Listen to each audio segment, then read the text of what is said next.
Minshew signs with the Raiders in the offseason, and Minshew has done enough to convince Antonio Pierce that it should be him and not second-year pro Aiden O'Connell as the Week 1 starter. The Las Vegas Raiders have now completed 2 of their 3 preseason games, and it's been a roller coaster of a ride so far. One player who's been turning heads is rookie quarterback Aiden O'Connell. The 4th round pick out of Purdue has shown poise beyond his years. On the defensive side, cornerback Nate Hobbs has been making his presence felt. He's looked sharp in coverage and has been a sure tackler in the open field. His development could be crucial for a secondary that struggled at times last season. However, not everyone has been shining. The offensive line's struggles have emerged as a major concern for the team. In recent practices and preseason games, the unit has faltered in pass protection, allowing defenders to penetrate and disrupt plays with alarming frequency.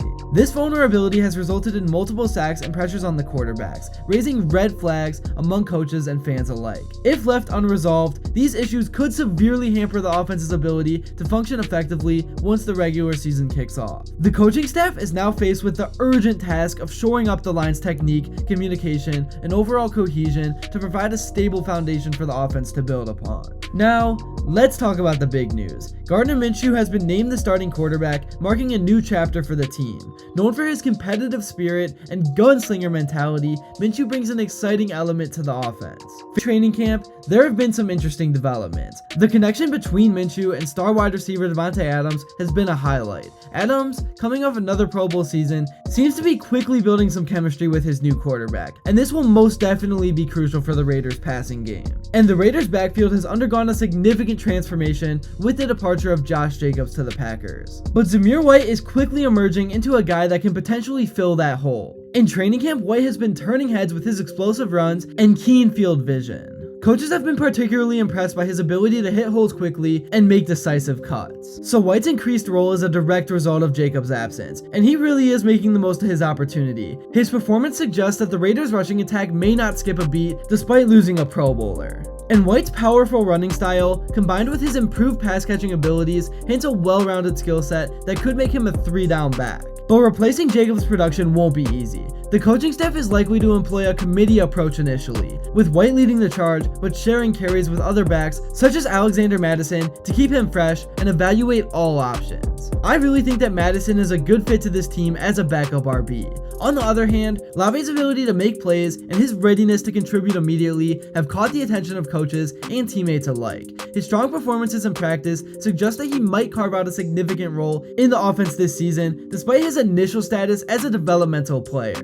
But getting back to White, as the season progresses, his performance will be crucial in determining whether the Raiders can maintain a balanced offensive attack or if they'll need to lean more heavily on their passing game to compensate for any drop-off in the ground game. Now moving on, the Raiders defense is shaping up to be a potential bright spot for the team, with both established stars and promising newcomers making their mark. Max Crosby continues to be the cornerstone of the defensive line, showcasing his elite pass rushing skills in practice. His dominance has prompted the coaching staff to explore creative ways to maximize his impact, possibly through varied alignments or stunts that could create mismatches and confusion for opposing offenses. Additionally, players like cornerback Jack Jones and safety IPM have impressed in the secondary, regularly making plays during practice and solidifying their spots in the defensive rotation. However, with the offense still finding its footing under Gardner Minshew and dealing with offensive line issues, the defense finds itself shouldering an unexpected burden. With the offense still adapting, the pressure on the defensive unit has intensified.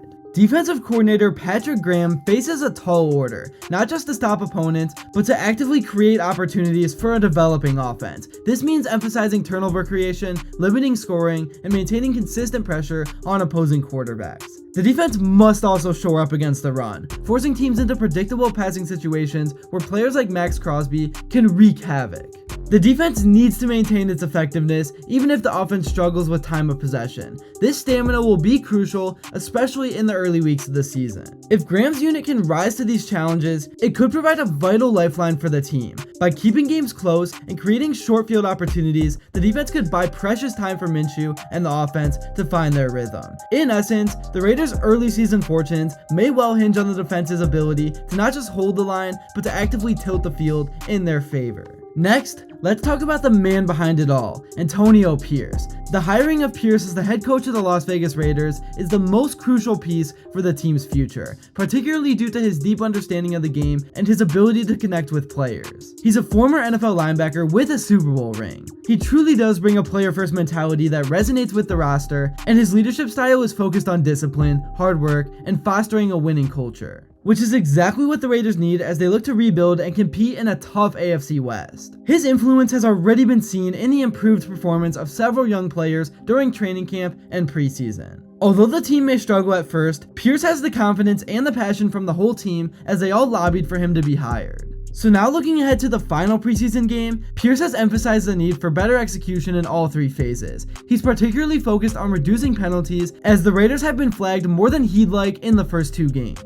The quarterback situation will undoubtedly be the main storyline going into the regular season. How Minshew performs and how the team responds to his leadership will be crucial factors in the Raiders' success or their downfall once again. In terms of the overall roster, there are still some position battles to watch. The wide receiver group behind Adams is particularly competitive, with players like Jacoby Myers and others vying for targets. And the Raiders' schedule to start the season is challenging, with games against the Broncos, Bills, and Steelers in the first 3 weeks. How they navigate this early stretch could set the tone for their entire season. So yeah, as the regular season approaches, there's a mix of excitement and uncertainty surrounding the Raiders. Let me know in the comments below how you're feeling about this team as we head into week 1. Thank you all so much for watching. Make sure to like and subscribe if you haven't yet, and let me know what you would like to see next. Until then, I will see you all later.